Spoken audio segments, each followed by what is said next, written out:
Hello my friends, David here. Patch 1.4.1 was just released for Xenoblade Chronicles 2 last Friday.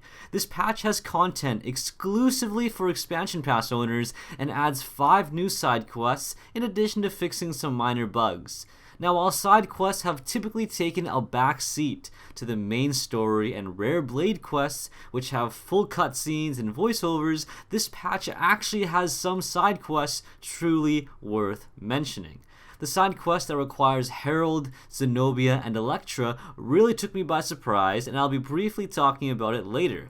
Aside from that quest, the one titled Making Love Source grants you a pouch item that can increase your trust by 3,000 points per usage. Since getting to S plus trust on a rare blade takes about 59,000 trust, you only need to feed about 20 of this pouch item to max a blade out.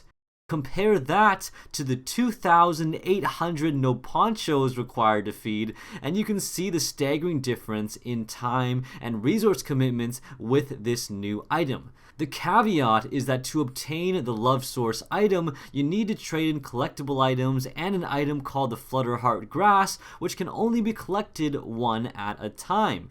As a brief guide to making the Love Source, you can obtain the Plumage Peach from the farming patch in the middle of Fonset Village. You can obtain Dawn Hydrangeas and Sumpkins from Clear Sky Beak in Gormott, and finally you can obtain Melodious Melons from the Goldmouth Flight Deck in Argentum. I'd recommend stashing up on a bunch of these so you don't need to farm them as often. Then, from Airborne Throne in Tantal, drop down and fly across the skies to grab the Flutterheart Grass and trade everything in for a Love Source. I'd recommend you obtain all the required collectibles in bulk and then simply farm the Flutterheart Grass to trade in one at a time. Each farming cycle to obtain a Love Source takes about 90 seconds, and you can therefore gain trust at speeds of 120,000 trust an hour, far and away better than buying pouch items and spamming them.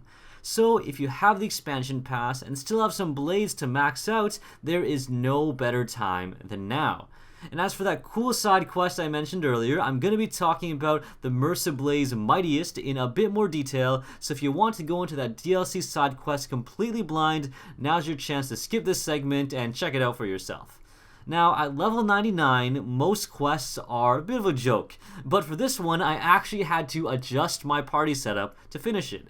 It started off simple enough. No tedious item collecting or running around speaking to people, just a short walk to an open area. You are then immediately greeted with a very intimidating looking level 81 boss. In that moment when I was ambushed by 3 other super intimidating monsters combined with a cute interaction between Herald and Electra were simply things I was not expecting at all.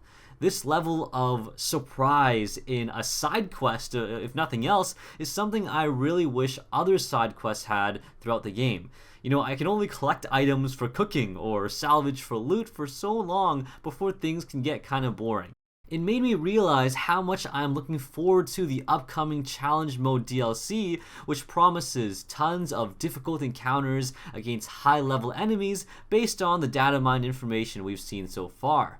Theoretically, we should be getting this DLC really soon. Either way, I just wanted to make a short video talking about this patch today. Thank you guys so much for watching, and I'll catch you all next time.